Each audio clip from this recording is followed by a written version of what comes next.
Okay. Okay. Hello, I am Luke Gawron. I'm here giving today a presentation on scouting at Derry. Okay, so you may recognize me because one, I kind of grew up in the church ever since I think I was, in preschool age. I've been coming here with my folks. My parents are Pete and Chris Gawron. I was involved with puppets here, and then now I come here every Sunday because I'm the Sunday morning sexton, right? But one of the big parts of my time here at Derry has been something that is not necessarily tied into worship, but it's scouting, right? I went through scouting from a young age all the way up until I was 18 as an Eagle Scout, and I'm active in it now. So I thought when Jack reached out to me about doing an issues class, I thought this would be an excellent opportunity to kind of touch on scouting here, how important it's been to me, how important I think it is to the church and the church community, and just kind of bring some attention to it, because we're meeting on Mondays. It'll take us away from church on Sundays when we're on campouts and stuff, but I think it's an extremely valuable and important part of the life here at Derry, right? So just to start, I wanted to hit a few points on scouting in America. Scouting is not without its controversies and stuff. I just wanted to touch on a few points here. It was first started in England by Robert Baden-Powell, and then several years later, W.D. Boyce, who was like a author, journalist type of person, he went over to Europe, he got lost, and then apparently the legend goes there was an unknown scout that helped him find his way, and when he tried to tip the scout said, "No, I refuse. This is just part of my duty as scouting." And that really left an impression on Boyce, and he came back to America and established his own chapter here, and it kind of took off from there. In 1937, there was the first National Jamboree in Washington, D.C. Then, during World War I, and then a little bit during World War II, there was kind of controversies around whether this was a feeder program for the military. Then it's probably most popular around the 1960s. They had record numbers of membership. And then in the 70s, to kind of keep up with times, they changed things. Outdoor skills were de-emphasized. Changes in requirements, it led to like extreme loss of membership, and then they reversed a bunch of that stuff in the late 70s. And then of course, if you were alive during this period, there was a lot of controversy about homosexual leaders and adults, whether they could be in it or not in the 2000s. That was probably more talked about than the good Scouts were bringing to the nation. In 2020, due to a combination of lawsuits and low membership and the COVID-19 pandemic, Scouting USA actually filed for bankruptcy. So that's really not that long ago. You saw a bunch of different assets that the Scouts owned being sold off, including I forget where Wizard Safari down in York. That's a notable one nearby where they sold it to, I believe it was the state, in order to cover and make up for some of those lost funds. And then one of the things that I personally think was an excellent decision was Scouting actually included girls into their program in 2019, which is kind of interesting because internationally they've been allowing that since the 80s. So we were almost like 30 years behind that kind of movement. We can talk about that a little bit later when we talk about our scout troop, but I think that was really excellent and a smart move because that helped increase membership, and scouting's on its way up now, as far as membership goes. I was also going to kind of talk a little bit on the history of scouting here at Derry, but I'm no expert, and I figure you could get a lot more out of talking to somebody like Paul Query, who's here in the audience today, or some of the leaders themselves. I'm not going to pretend to know a whole bunch about that. I do know that the troop here was chartered in the late 50s. Yes. And then there was an Eagle Scout that achieved that award in, was it 1971? I can't remember the name. And then we're Malcolm Hershey. Malcolm Hershey? Yeah. Okay, so Malcolm Hershey in 71, and then we're looking clear to 2006 with Michael Freiberg as our next Eagle. So that's over 30 years in between Eagle Scouts. So there's a little bit of murky history there, not that it's bad, just I don't know exactly what happened in that time period. So please refer to Paul or some of the different leaders as far as history for the troop goes. But as I said in the beginning, this is kind of about my experience. And my scouting journey actually didn't begin here at Derry. It started with PAC 65. PAC 65 in the 90s was kind of the popular place to go. It was at the Hershey Elementary School auditorium, so that was like super convenient.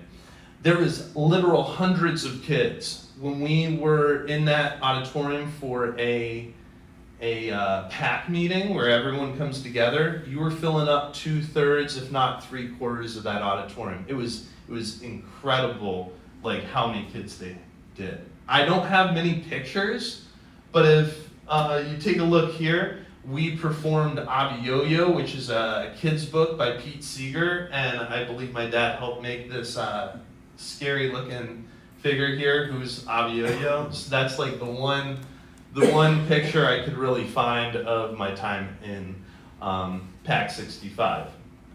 Never had a bad experience. It was always a good time and stuff.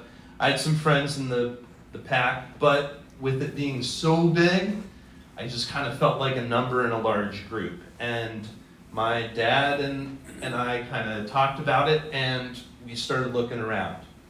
And then we realized, we're going to church at Derry Presbyterian, and they have a PAC there. Let's give it a try. So this is the PAC in the 90s. I only have a few pictures of this as well. I joined in probably about 1998, so I would have been like 8 years old, around second grade. Mary Day, who's in the choir here, she was the first PAC leader that I had here den leader, right? So you have the PAC, and then you have smaller groups. The den leader was Mary Day, there she is. And then if you see, that's her son, Will. There I am, Mike Freiberg. There's Andy. You can kind of start looking around and picking out different things. It was a much smaller PAC. I want to say we had maybe 2 or 3 dens. I don't know that there was 50 kids even in the PAC, but that was really, really nice because I was able to get to know kids more, intimately. Like to really get to know everybody in the PAC instead of just who's in your den. A lot more personal connections. And we were able to do a lot more because it was smaller, more maneuverable, right? It was also something where it didn't take massive resources to do something that was simple. Down here, I think I have another picture of this in the slideshow, but we made bluebird houses. There it is. I don't remember who these 2 gentlemen were, but they were part of a local ecology group bluebirds. I don't know if they still are, but they were extremely endangered in the 90s. And so what we did is they brought a bunch of kits. We put together these birdhouses. We learned about, how to make the birdhouse so it was going to accommodate the bluebirds, but it would make sure that they weren't preyed on by larger birds and kicked out of their nests. If you notice, none of them have the little trademark stick coming out of the front so that birds couldn't land there and stick their heads in and peck at the bluebird eggs. So it was a huge learning experience in addition to being able to get hands-on and build these birdhouses and stuff. And then we went around one Saturday and we put those all around the Derry Township High School campus and the rec center and the pool area. And actually the library as well. That's why we're pictured there. So that was really neat. That was an opportunity to see how science and ecology and building and all of that stuff could kind of work together. I just remember that as a very fun experience. It was really fun. So I bridged over. So for those of you that don't know, once you get into about 5th grade, you bridge over to the troop, right? So you're about 10 to 11 years old. And once you're in the troop, the pack is more for, the kids, and it's more adult-led. In the troop, it's really supposed to be scout-led. So the troop in the 2000s, it had been recently rechartered, I believe. It kind of, lost enough membership that they weren't able to charter, and I think in the late 90s they rechartered, and Harry Rimmer, who's a member here, he was leading it at that time. So we had a bunch of kids that were in the grade above me in it, and also Michael Freiberg, he was like 2-3 grades above me. Michael, Paul, Will Day, Tim Colstrom. There was only about 6-7 boys in the troop. There was not that many. I bridged over with a bunch of boys that were in my grade. Matt Kinney, Chase Gallant, I believe, was part of it. It was another small group, which was wonderful because now being scout-led, we only have to worry about this small number. We were able to really do a lot of fun stuff. We really formed some great camaraderie, and it was really easy to plan interesting, unique experiences. This guy, Big John, if you remember that name, he was this, I was maybe 4 feet at the time, but it seemed like this guy was a giant and 7 feet tall. He was like a scout celebrity. I think that's why I got a picture with him in this particular thing. As 90s photos are, it's kind of funny. Harry's over here keeping somebody out of the picture when he and the kid and everything else are already in the picture. It's pretty funny. Those early days were really fun. A lot of learning experiences. One of the things that popped into my head was early on, we had a lot of kind of debacles that built some character. We went to Valley Forge for a winter camp out, and we learned about the Revolutionary War soldiers and how they would share shoes. And man, we got the real experience. It was one of the coldest times I think I've ever experienced. The wind just whipped through the thing. And then, Mike, I don't know if you were along for that one or not, but we had this, I don't know who came up with it, but this harebrained idea for a bring your own can of soup dinner. And so people brought, there was no cohesion. It was cream of mushroom and SpaghettiOs and chicken noodle, and in the directions, I don't know where the lack of communication was, but there was no indication that you should add water. So even though common sense would lead you to think, yeah, we gotta water this down, we didn't for one reason or another, and we ended up with this almost gelatinous soup mixture.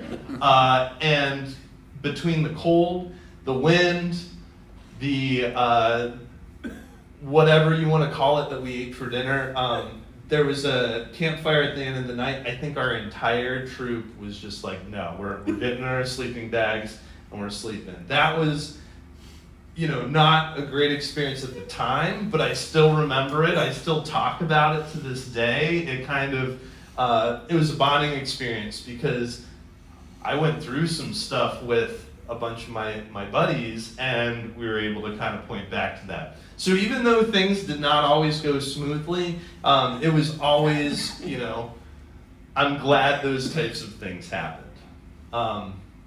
I have a bunch of pictures here. I thought this was pretty fitting. We had the church picnic just last week, and if you see, I think this was the maiden voyage of the Pioneer merry-go-round that we had up just last week. The same exact thing all these years later. Probably new ropes, but otherwise it's the same logs that we felt. Here we have, that's Paul Queer right there helping myself and James Mole. We were lashing this stuff together. This is the jamboree or the camp out where we put it up and we let people join. Over here, this one's kind of funny. There's Matt Kinney, Will Day, and then that's little Seth Freiberg. I remember him being along on the trip, and he was bouncing around, and we decided to make him useful, and we used him to measure the depth of the hole to make sure it was deep enough to accommodate our merry-go-round there. So. All right, as Troop 200 grew, Paul Query took over as the scoutmaster, and that really kind of pushed us into some really good times. If you don't know Paul Query, he has been involved with scouting for, I think, forever. So he brings a wealth of knowledge. He also brought a ton of knowledge that comes along with being an outdoorsman, understanding the natural world. And he's a woodcrafter, which is extremely valuable and helpful in scouting because we're doing stuff, service projects, activities, all this sort of thing that tends to lend itself to. So he brought a whole new look and feel to the troop, and it really started growing and taking off from there. We kept graduating and bridging over kids from the pack. This is going to include, I'm thinking, Dan Kinney was in there, Jeffrey Ballard, if you know that name from Sandy and Steve, Matt George, a whole bunch of boys kind of came up together as well, as swell. We had probably about a good 25 boys. And we just kept getting, I'd say every 2 years or so, we'd get another swell. So we had a pretty good group at this point, 2 to 4 patrols, still keeping it small enough that we were able to get to know everybody and really get to go on really unique trips and experiences. The Derry Presbyterian Church ended up allocating the old storage building out on the other side of, what is that, hole number 9? Or one of those, a hole, of the golf course. It was an old cheese building that I guess had been in use from the chocolate factory way back in the day, and Derry Church somehow acquired it and had been filling it with, old chandeliers, old organ parts, all sorts of stuff. This kind of thing where you store something away and you forget about it, right? So it was full of that kind of stuff. That old building, they kind of gave to the scouting program along with some money and some funds to renovate it. And so part of the year that we acquired that building, us as scouts went in there and we started doing some renovations to it. I remember pulling out all sorts of interesting stuff. My hands were like black and covered with all sorts of dirt, finding countless rat and mouse corpses, all sorts of crazy stuff in there. The floor had holes in it, so did the roof. There were these dingy, like big things that we had to cut down and turn into different stuff. But over the years, it was really cool to have our own place with our own heater eventually, and we still use that today. It's really neat. If you don't know what I'm talking about, we can talk about it later. We can schedule a time to show you what it's all about. It's a really neat building, and it's pretty historical, just as a lot of the buildings around here are. So when we're talking about some unique experiences, yeah, we did camping, car camping and stuff, but we were able to do some very unique things, and it was in part because of the members here at Derry. I want to say it was Mark Varner. I don't know if that's the name of the guy, but there was a member here who had a farm out in like the Lawn Anvil area, and he would let us camp out on his wooded area, the Varner farm. So we would go camp out there all the time. That's where our merry-go-round was built.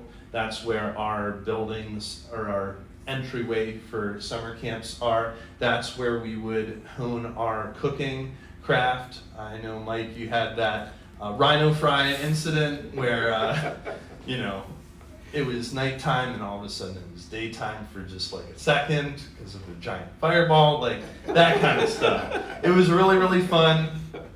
Huge games of capture the flag after dark. That was really nice.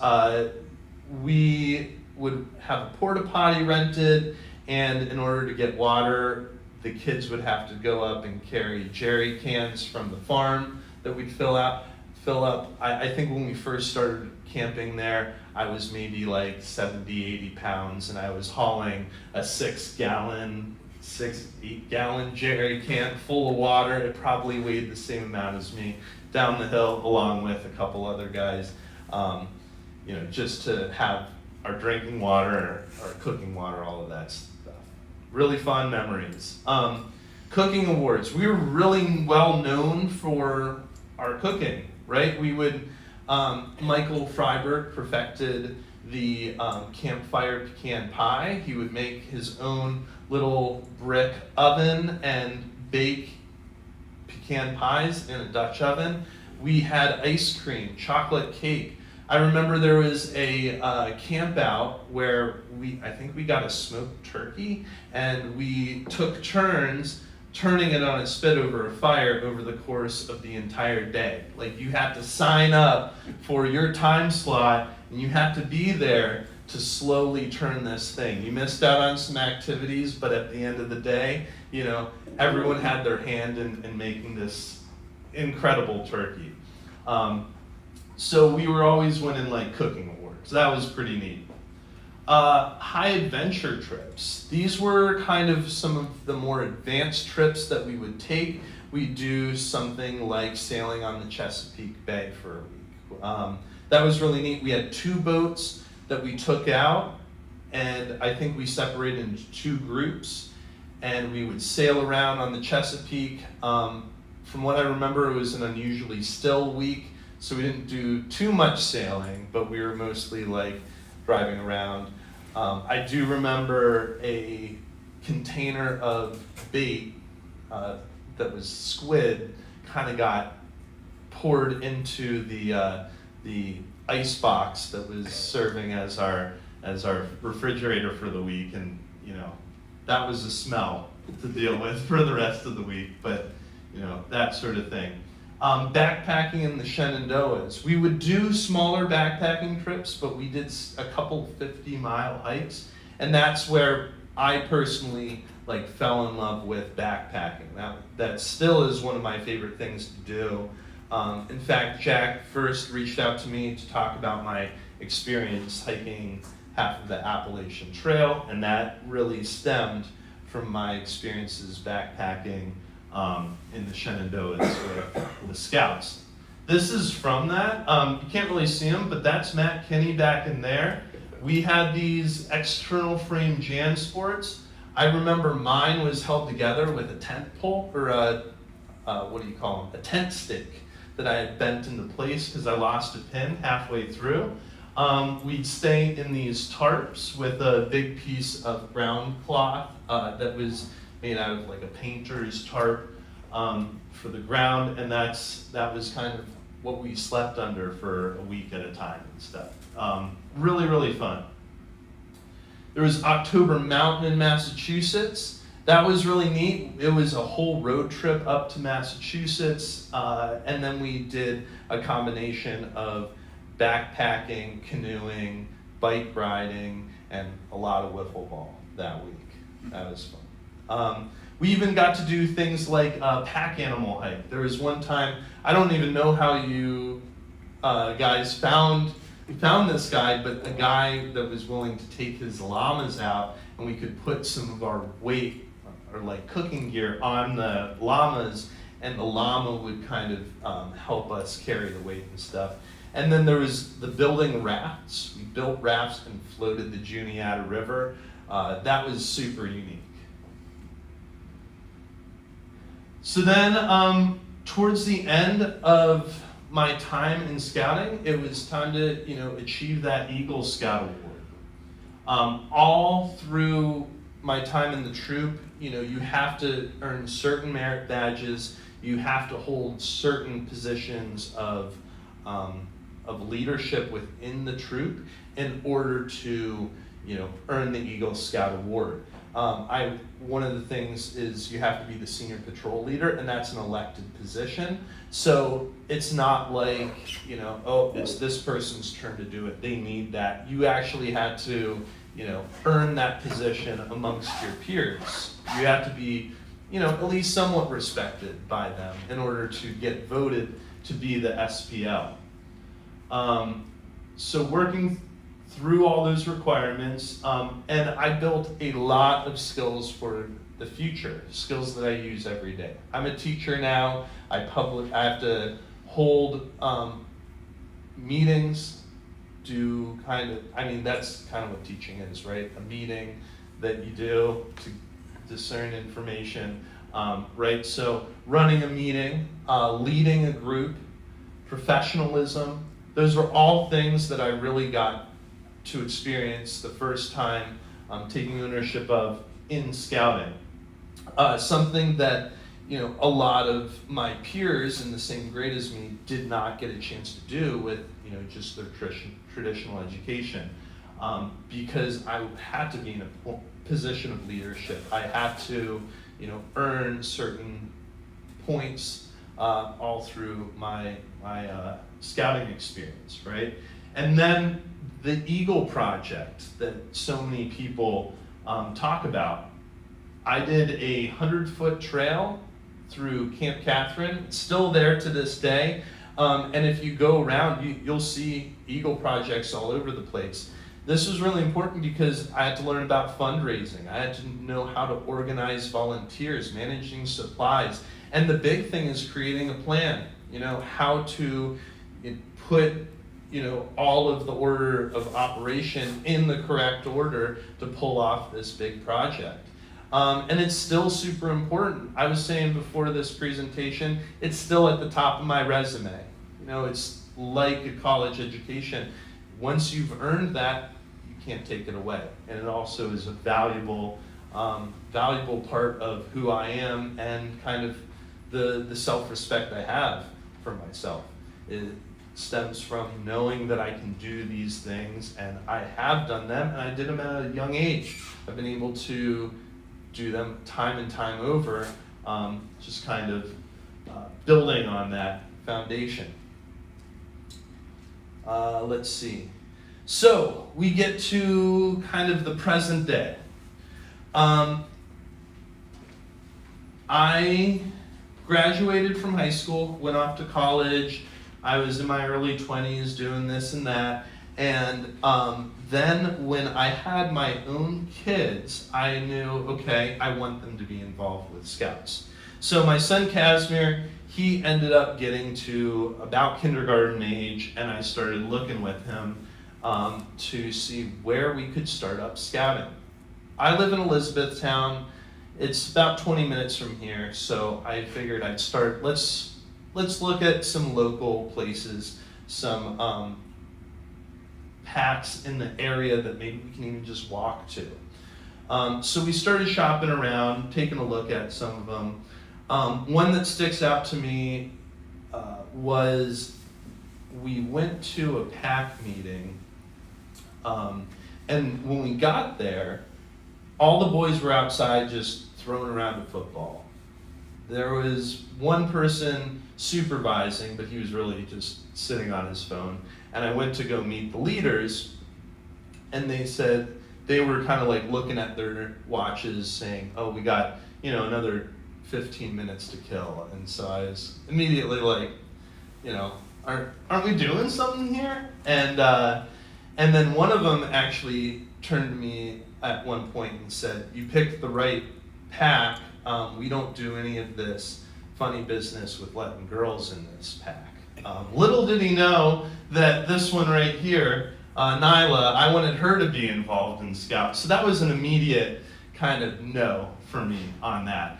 And I was really having a hard time finding other places to check out, so I got in touch with Will Day, because I know that he had been running the Cub Scout pack, and he said, come check it out. You can even bring your daughter, she's like 3 right now. And so we came along. It was kind of like a homecoming. It felt really right. We were having fun, so it was a perfect way to reconnect. So Pack 200 today, Will is still the pack leader. We have about a dozen scouts. We just bridged over a couple, so we're looking to get that number up a little bit, but we have both boys and girls. One of the things that the families love so much about this is a valuable activity for their kids to do. It's teaching civic service, it's teaching respect, discipline, all these things. And they don't have to make multiple trips to different locations at different times to get them to this valuable activity. It's also leading to entire families being involved instead of it being just like a father-son activity. We have a lot of mothers that are involved. We actually have grandparents involved. It's pretty neat. We're doing all the regular stuff. We're having campouts. We're doing our Pinewood Derby. One of the things that we did do a tweak to the Pinewood Derby. Instead of the traditional middle of the winter thing, we do it in May, so it's kind of an end of the year activity. And the day of our race, we actually came here an hour early. We had like a little tailgate potluck type of situation. So we had food, we raced our cars, the kids got to run amok in the parking lot, had a good time. It was a really nice way to cap off the scouting season. And then we do other activities too, walking the Halloween parade. This year we did the least amount of preparation for it. We taped glow sticks to our kids, and we ended up walking away with a prize because they thought it was great. Scouting for food, that's where you might get the flyers on your door handle, and you put out some food and the scouts come around. We do that. It's kind of funny because this year when we were doing it, I was driving a car and I was sending out the kids to get food, and something that didn't exist back when I was doing this was DoorDash. And so we accidentally stole somebody's DoorDash order. they had placed an order for breakfast, and it was a white shopping bag sitting out on somebody's doorstep.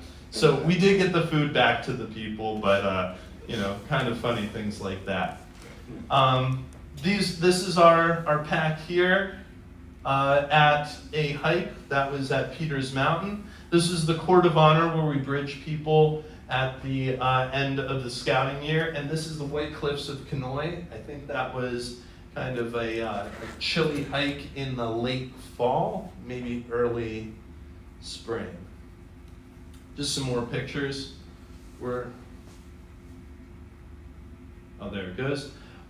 This is inside the Scout House. There's my kids. This is up Peters Mountain. You can see I don't know what that is, a cute little rainbow pig backpack. And we're still doing the old traditional arrows. Will and I get together every year and we reflect on the year while we're using Sinu to tie his chicken's feathers onto arrow shafts there and stuff. So that's pretty fun. So I can't talk about scouting with the adult leadership. When I talk glowingly about scouts, I always run into some people that had a ho-hum experience where, yeah, I did that, but I don't really remember anything. And I adored my experience, and I think it was a lot because of the adult leadership. So with the troop being scout-led, a lot of it does have to do with what us as scouts were doing, but the passion and the fun and some of the ideas really came from the leaders. So we have up here a couple of pictures, kind of past and present. These aren't the only adult leaders involved, but here we have today Will and Joel. They're two of our adult leaders. They're beaming messages from our Cub Scout pack up to the International Space Station and having a blast doing it. We don't know what's going on, but they do, and we're getting messages sent. Over here we have Ron Groover, Mike Kinney, and that's my dad. They were pumping water on some sort of backpacking trip. My experience was really made wonderful because of the adults that got involved. It was clear that they loved doing this. This was a way for them to get out and do stuff as well. And now with myself and Will Day and some of the other leaders, we're kind of instilling that. And that's why we're having so much fun doing it in this day and age as well. So I just wanted to say to the adult leaders that are watching and that are here, thank you. You really made it a great time. There's my dad. Also, inclusion. I think inclusion in Scouts is extremely important because Scouting is for everybody, right? When I was in Scouts, we had neurodivergent Scouts. We had quite a few Scouts on the autism spectrum. When you get a bunch of us together and we're reminiscing about the days in Scouts, you can't go without talking about a Chase joke or a Chase story. And Chase was one of our Scouts that was on the autism spectrum, all right? He was not someone we took care of, but he was like a beloved member of the group. And, I don't know if he got that many other places. He was another one of the guys. And it was great. And same with Matt Ross, who comes to church here still. You can see him right here, standing up there right alongside of me, getting an award that he earned by earning it through his own, merit and going through and completing all the requirements. This is not a pat on the back type of thing. This is Matt standing up alongside of us, getting an award that he earned and learned from and did, just like everyone else. So that to me is really special. He may have been learning, but I learned a ton. I even went to Matt Ross's birthday party just last week. I still keep in touch with them all these years later.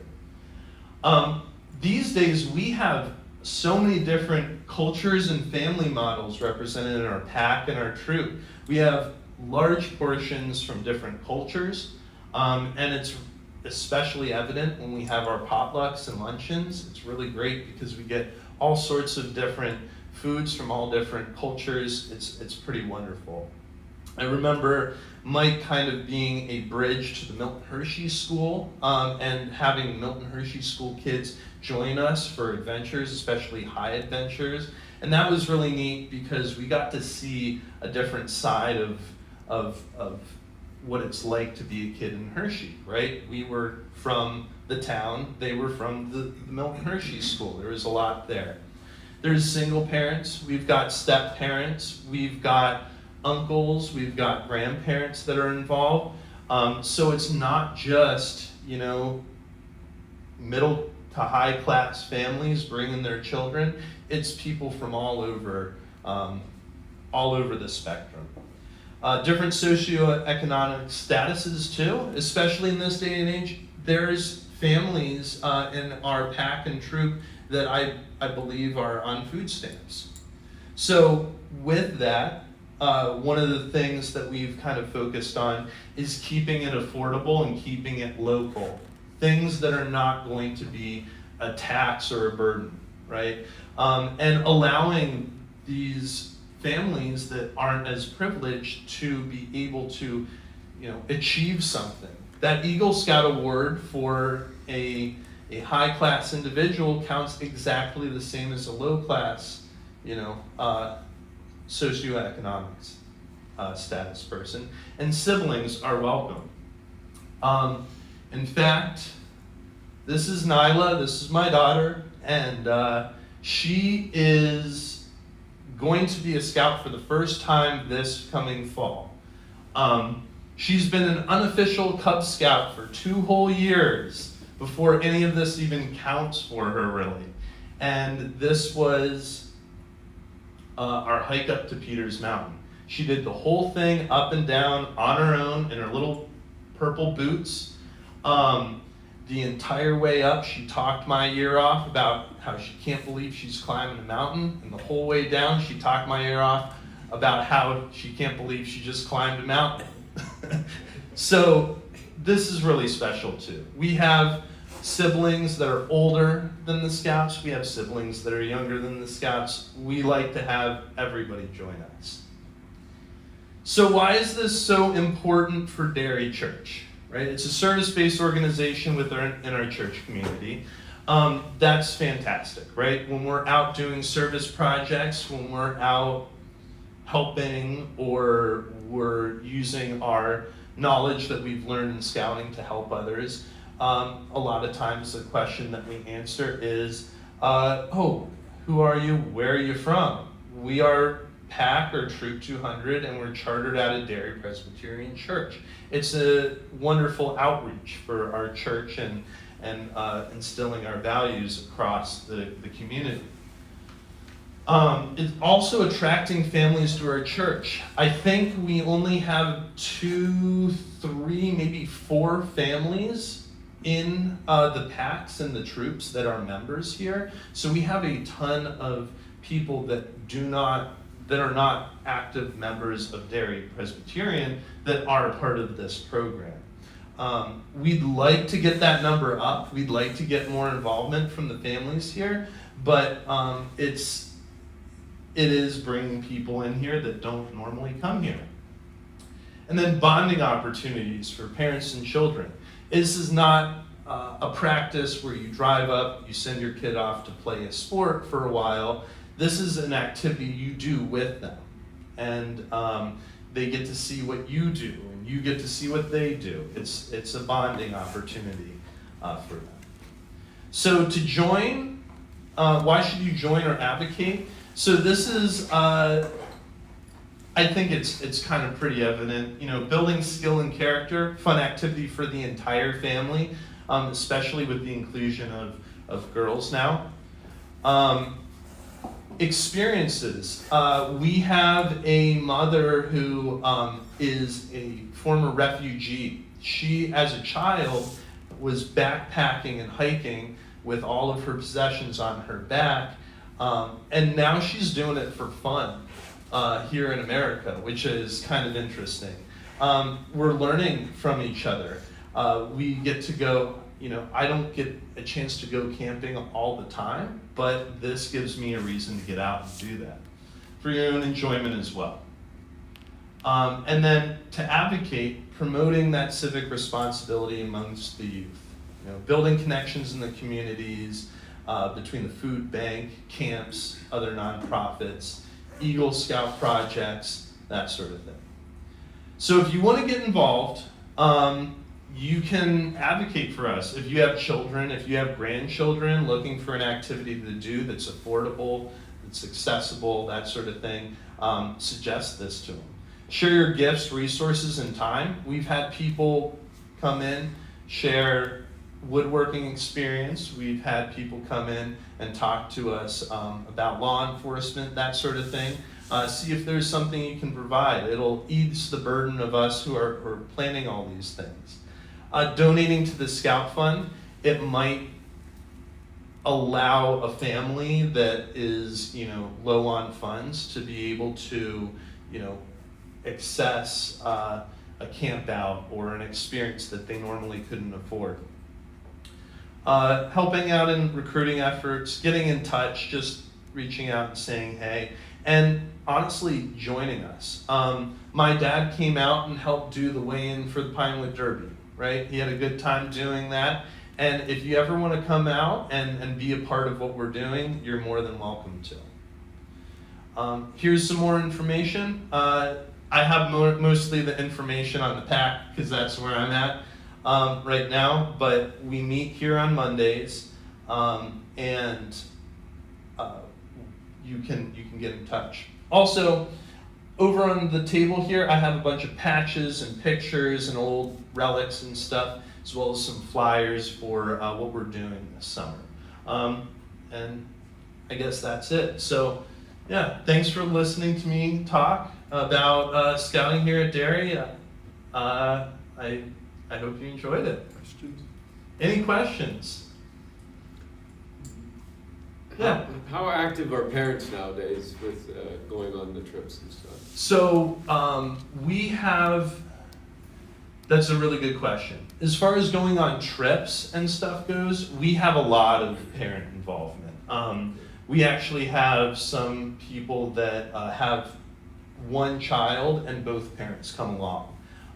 We also have parents where they kind of rotate who takes the kids along. So I'm thinking of like maybe 2 or 3 families where their parents are all friends and they'll gather the kids, they'll bring them, and it's like they're a week so that they're able to kind of manage that commitment amongst the families. So that works as well. So, parent involvement is pretty good. Bless you. What I could do a better job of is having them be involved in the meetings, and that's something I'm working on moving forward, instead of me and Will doing, all the stuff, turning some of that stuff over to them. So, but yeah, great involvement with families. Yeah.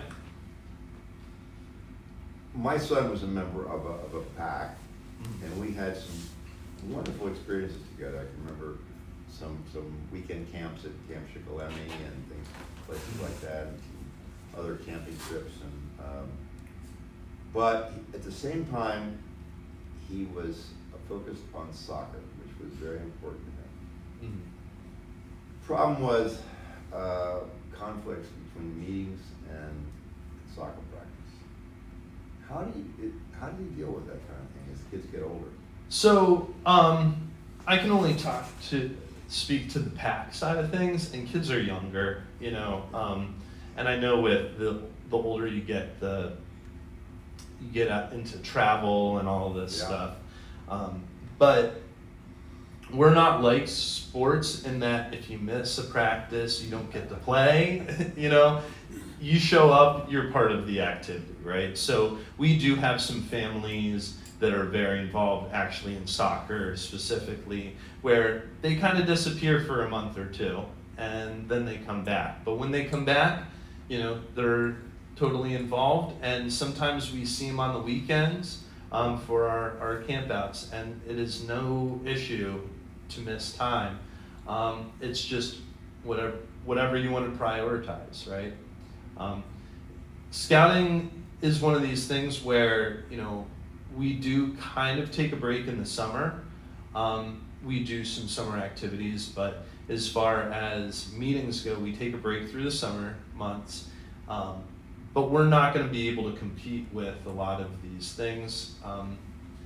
I understand people, you know, want to tie scholarship into that stuff. And that's something Scouts is not really going to be able to do for you. So it's totally understandable that people might want to prioritize that at certain parts of the year, but what is it, September through May?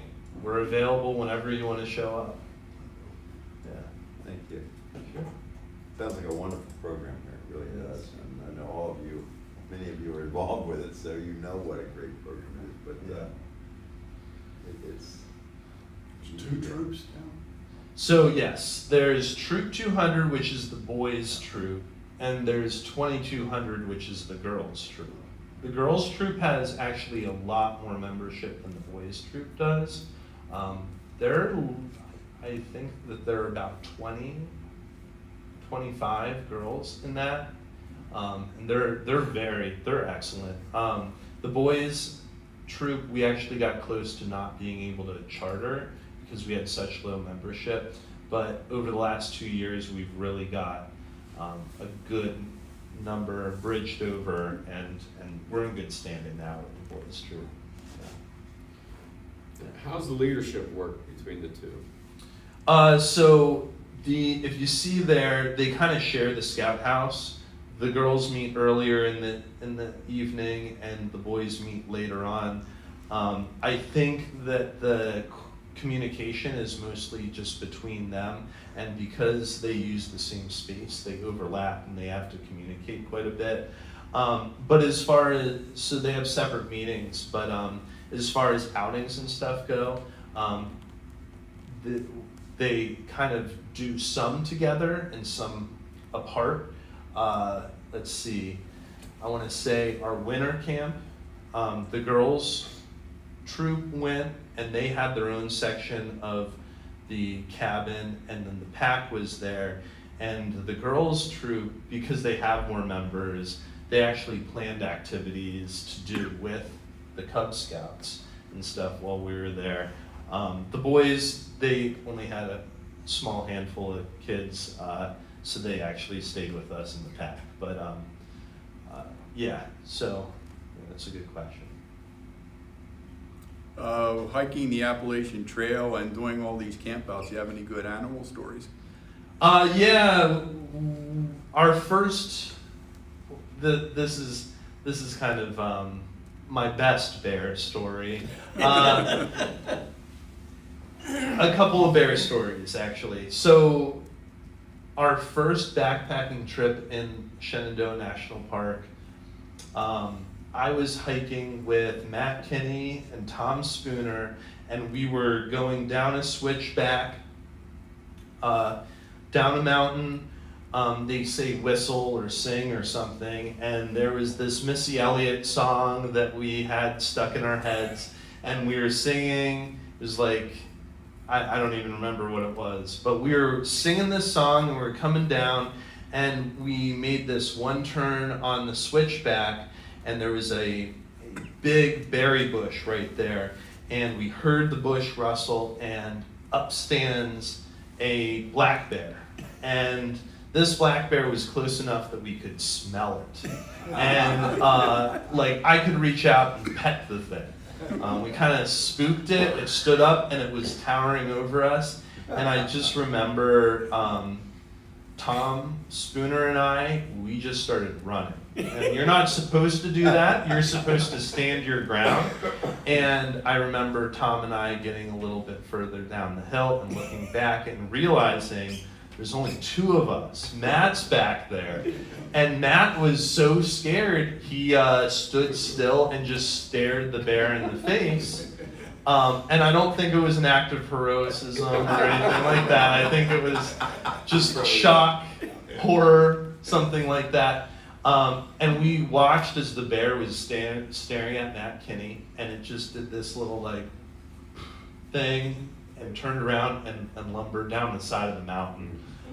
That was probably one of the highlights. There was also the night where we had bears in our camp. That was the same camp out where they were walking around our tents, and then somebody started screaming. Mike, you might remember that one.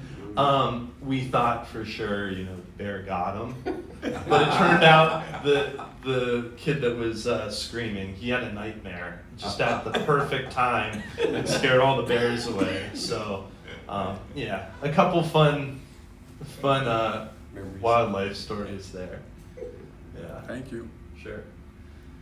Were you on the trip with the rattlesnake? That they almost stepped on the rattlesnake, and George took a video of it. Yeah. Was that may have been Laurel Highlands Trail or something like that? Yeah, Laurel Highlands. Yeah, on western Pennsylvania. Yeah.